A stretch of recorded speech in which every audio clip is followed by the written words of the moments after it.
Bem-vindo a todos, pessoal. Meu nome é Diego Jacques e a gente então vai continuar o nosso curso de Administração Financeira Orçamentária Descomplicada para Concurso Público. E na aula de hoje a gente vai falar do processo legislativo orçamentário e também das emendas parlamentares. E para ficar um pouco mais fácil, a gente vai dividir em dois vídeos para facilitar então a sua compreensão. Então aqui, vamos para os slides. A gente então vai começar falando do nosso processo legislativo orçamentário. Aqui tem uma breve apresentação sobre mim, caso você queira saber mais, é só visualizar aqui esse slide. E pessoal, eu já ia me esquecendo, o que você pode fazer para ajudar aqui o nosso canal a sempre estar crescendo mais e colocando vídeo gratuito para você passar no seu concurso público? É dando aquele joinha, se inscrever aqui no canal e principalmente com nossa campanha no Instagram, você marcar o nosso perfil, divulgar o nosso perfil lá no Instagram, para cada vez mais a gente alcançar mais pessoas que também têm dificuldade na parte de administração financeira orçamentária e também direito financeiro. E vamos logo para o que interessa. Então vamos lá, pessoal. A gente então vai começar falando do nosso processo legislativo das leis do orçamento.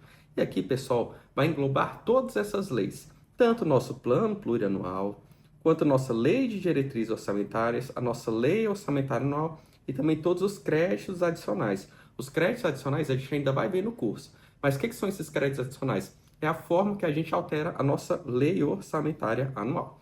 Então, pessoal, a gente então vai começar falando de como é que funciona então o início de todo esse processo legislativo das leis de orçamento. Tudo começa por meio da nossa elaboração. E como eu falei antes, a aplicação é para tudo: PPA, LDO, LOA e créditos adicionais. A nossa elaboração, pessoal, ela sempre é iniciada por quem? Por nosso poder executivo.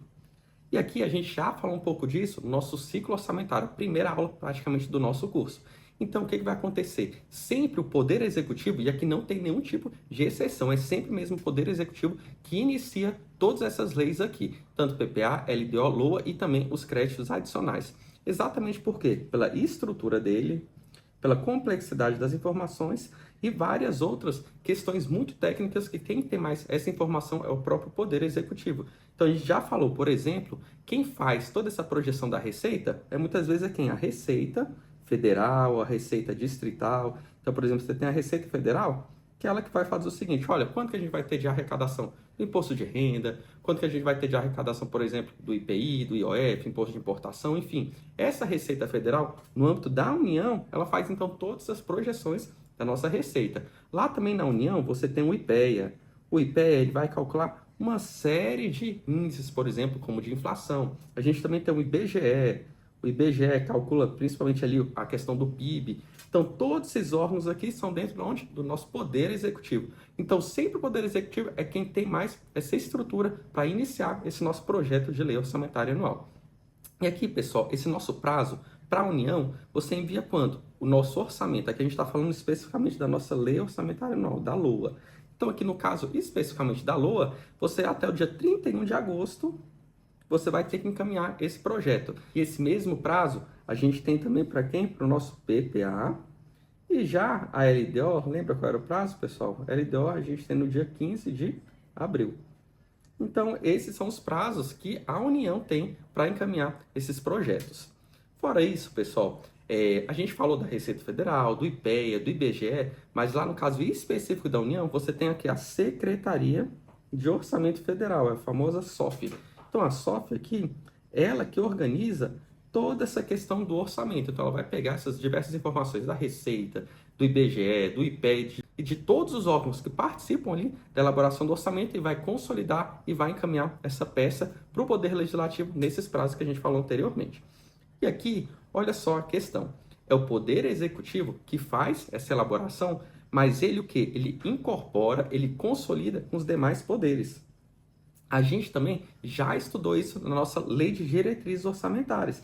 Então, dentro da nossa LDO, vai ter, por exemplo, os prazos para o Poder Judiciário encaminhar para a SOF as informações. Dentro da nossa Lei de Diretrizes Orçamentárias vai falar o seguinte também, olha, para 2026, por exemplo, a nossa LDO vai estar dispondo, por exemplo, o seguinte: o Poder Judiciário vai ter, por exemplo, 2 bilhões para gastar.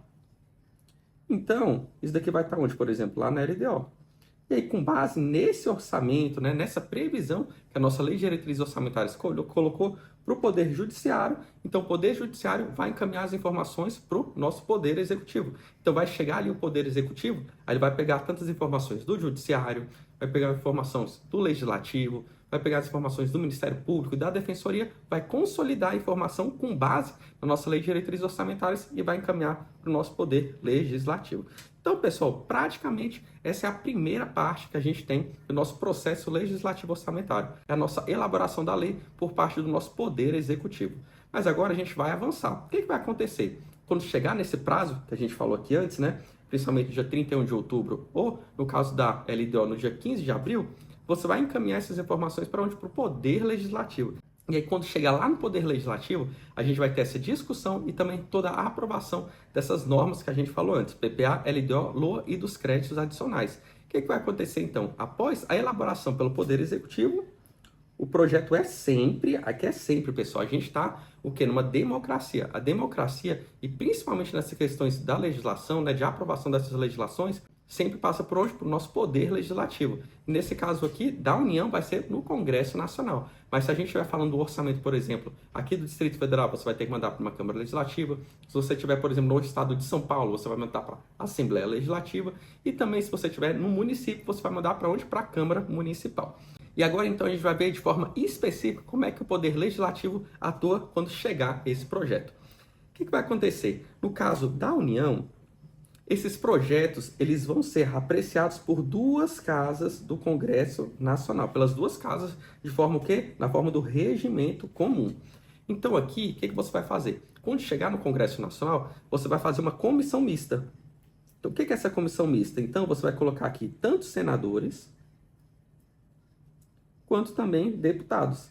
Então, o que vai acontecer aqui? Dentro dessa comissão mista, o Senado, por exemplo, vai indicar X senadores e Y deputados. Então, essa comissão mista, com todos esses representantes aqui, tanto senadores quanto deputados, eles vão apreciar essas nossas leis orçamentárias. Então, aqui já é uma primeira diferença que a gente tem no processo legislativo normal, né, o ordinário. Porque aqui nas leis de orçamento, você vai ter uma comissão mista de deputados e senadores.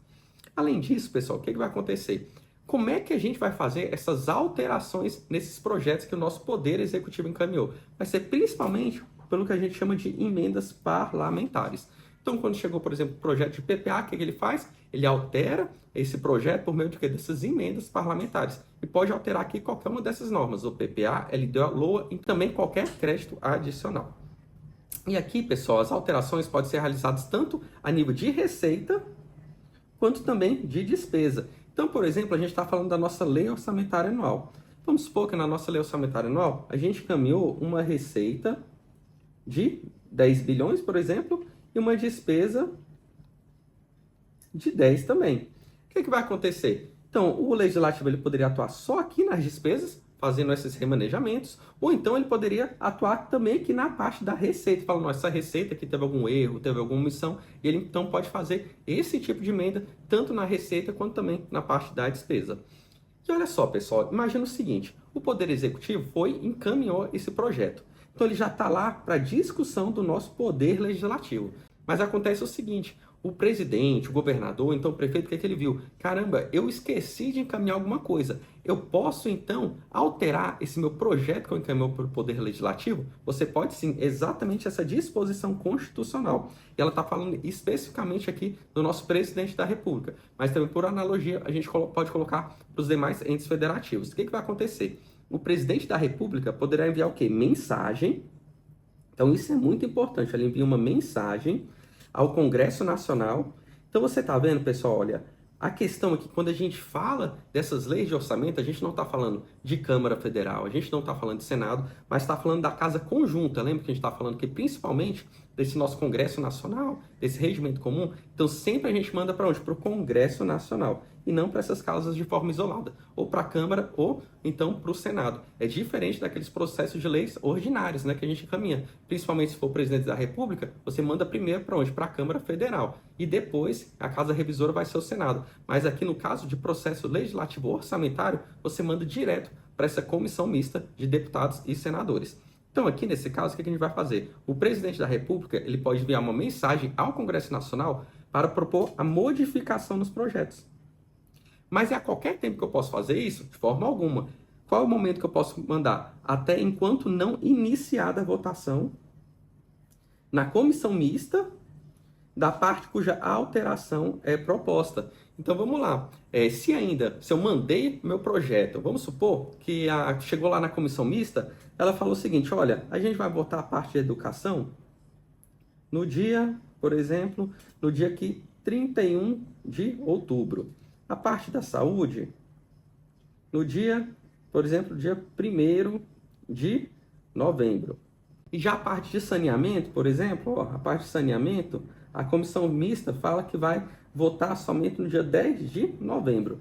Então aqui, para o presidente da República solicitar uma alteração num projeto que ele encaminhou antes, ele tem que respeitar essas datas aqui que foi definida principalmente pela essa comissão mista. Então, por exemplo, se chegou aqui no dia 1º de novembro, ele não pode mais pedir para alterar essa parte da educação, que já foi votada, por exemplo, no dia 31 de agosto. Então aqui, vamos deixar mais claro, ler mais uma vez o artigo para ficar bem claro para você. O presidente da República poderá enviar mensagem ao Congresso Nacional para propor modificação dos projetos, enquanto não iniciada a votação na comissão mista da parte cuja alteração é proposta. Então é basicamente isso, pessoal. O máximo que você pode pedir essa alteração por parte do Poder Executivo é enquanto não iniciada a votação na comissão mista. E aqui, pessoal, a gente coloca aquela norma geral. Aplica-se no que couber as demais normas relativas ao processo legislativo. Então, o que acontece? Todas as normas do processo legislativo, a gente vai aplicar no caso das leis de orçamento. No entanto, respeitando toda essa sistemática diferenciada. Principalmente que você não manda primeiramente para a Câmara Federal, mas sim para a nossa comissão mista e todos os outros trâmites que a gente já viu aqui que são bem específicos das nossas leis de orçamento. Agora então, pessoal, o que aconteceu? A gente já elaborou, a gente já discutiu e aprovou a nossa legislação lá no Poder Legislativo. O que vai acontecer com essa norma agora? Ela vai voltar para o Poder Executivo. Então, nesse caso aqui, após a apreciação pelo Poder Legislativo, o projeto retorna para o Poder Executivo para o quê? Para sancionar ou então para vetar as disposições das nossas leis de orçamento. Então, o que vai acontecer? Esse veto ele pode ocorrer em dois casos.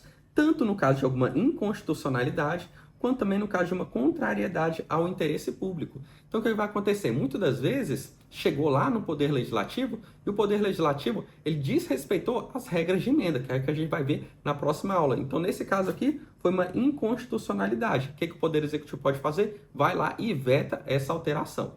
Além disso, o Poder Legislativo ele pode ter feito várias alterações. E o que pode acontecer aqui no Poder Executivo? Ele olha, essas alterações não são inconstitucionais, mas são contrárias ao interesse público. Então, o Poder Executivo pode ir lá e vetar essas disposições. E olha só, pessoal, preste bastante atenção aqui. Imagina, você foi lá, você tinha de receita 10, igual a gente colocou, e despesa também você tinha 10 bilhões, por exemplo. E o Poder Legislativo ele fez uma série de alterações aqui nessa despesa. Então ele tirou de um lugar, colocou para outro e chegou lá para o Poder Executivo. Ele falou o seguinte: olha, eu vou vetar aqui 1. Então o que aconteceu? Eu vetei aqui e esse recurso aqui de 1, o que vai acontecer? A minha receita vai continuar 10, no entanto agora a minha despesa, como eu tive um veto de 1, a minha despesa agora vai ser 9. E esse 1 então, ele vai ficar solto dentro do meu orçamento. Então esse caso é o caso do veto que é feito por quem? Pelo Poder Executivo. Então, nesse caso, vai ficar sobrando ali esse 1 bilhão dentro do nosso orçamento. Outra forma também é tanto a emenda quanto também essa rejeição dos recursos desse nosso projeto de lei orçamentária anual. Aqui já não é no âmbito do Poder Executivo, mas principalmente dentro do Poder Legislativo. O que vai acontecer? Aqui é antes dessa etapa de sanção ao veto. Pode acontecer o seguinte: o Poder Executivo mandou a programação. Então, e aqui o que pode acontecer? O Poder Legislativo, ele mesmo faz a rejeição de algum recurso que estava disposto ali pelo Poder Executivo, ou então ele faz uma emenda que deixa aqui esse recurso sem uma correspondência ali em uma despesa pública. Todos esses recursos que em decorrência de veto, emenda ou rejeição desse projeto de lei orçamentária anual ficar sem despesa correspondente, ou seja, eles ficarem flutuando ali, né, ficar sem uma contraprestação na despesa, eles poderão ser utilizados conforme o caso, mediante créditos especiais ou suplementares com prévia e específica autorização legislativa. Então a gente ainda vai ver esses créditos adicionais, principalmente esses especiais e esses suplementares. Esse recurso, por exemplo, esse 1 que ficou sobrando, tanto em decorrência de veto, emenda ou rejeição, ele pode ser aproveitado futuramente. No entanto, você vai precisar de o quê? Prévia e específica autorização legislativa. Na prática, o que acontece? todos esses recursos que são vetados, eles vão para a reserva de contingência, eles ficam ali sem nenhum tipo de despesa específica e depois, conforme o exercício vai passando, você vai mandando esses créditos adicionais, tanto os créditos especiais quanto também créditos suplementares para utilizar esse recurso que ficou sem contrapartida de despesa. Então é basicamente isso que esse artigo vem falando. E agora, pessoal, após a gente passar tanto dessa fase de elaboração, discussão, sanção e veto, a gente vai para a derrubada de vetos. O que acontece, pessoal? Os vetos do Poder Executivo, eles podem ser derrubados pelo Poder Legislativo. Então, naquele caso em que a gente mandou uma receita de 10 e foi para o Legislativo uma despesa de 10 também, mas o Legislativo ele mexeu muito e quando chegou no Poder Executivo, ele fez o veto tanto em questão de contrariedade ao interesse público ou inconstitucionalidade. Então, esse 1 bilhão que ficou ali fora, né, que foi para a reserva de contingência, o que o Poder Legislativo ele pode fazer? Ele pode derrubar esse veto e essa programação que tinha ido para a reserva de contingência, tinha ficado sem despesa, ela volta para aquela programação que o Poder Legislativo tinha feito, aquelas emendas e aquelas alterações. Então aqui, pessoal, quando a gente fala lei de orçamento, sempre a palavra final é do Poder Legislativo, porque mesmo que o projeto vá para a sanção do Poder Executivo e ele faça o veto, a última palavra sempre vai ser do Poder Legislativo, que ele pode derrubar esse veto que foi colocado pelo nosso Poder Executivo. Mas aqui tem uma questão bem importante quando a gente fala desse nosso processo legislativo das leis do orçamento. A gente já falou antes que todas essas leis aqui, PPA, LDO, LOA e os créditos adicionais, são leis ordinárias, então você tem uma maioria simples para serem aprovadas. Então, você não precisa da maioria qualificada igual você tem para lei complementar. No entanto, pessoal, para você derrubar esse veto, você tem uma maioria qualificada. Então, nesse caso aqui da União, para você rejeitar esses vetos, é necessária a maioria absoluta dos votos dos deputados e senadores. Ou seja, você precisa de 257 votos dos deputados e 41 votos dos senadores para você conseguir fazer o quê? Derrubar esses vetos. Então, para você aprovar essas leis orçamentárias, você precisa de uma maioria simples, de uma lei ordinária. Já para você derrubar esse veto, você precisa de uma maioria qualificada lá no Poder Legislativo. Agora, então, pessoal, vamos fazer algumas questões para deixar bem claro essa matéria aqui dos nossos estudos. O projeto de lei orçamentária anual, cuja iniciativa compete ao Poder Executivo, deve ser apreciado pelas duas casas do Congresso Nacional na forma como dispõe o regimento comum. E aí, pessoal, o item está certo ou errado? O item está certinho, é exatamente esse o nosso objetivo. E aqui, diferente das nossas leis ordinárias, de forma geral, encaminhadas pelo Poder Executivo, que primeiro vai para a Câmara Federal, aqui você manda direto para onde? Para o Congresso Nacional, para ser aprovado de forma o quê? No regimento comum das duas casas. As emendas parlamentares consistem no mecanismo por meio do qual é possível alterar tanto a receita estimada quanto a despesa fixada no orçamento do setor público. E aí, pessoal, o item está certo ou errado? O item está certinho, né?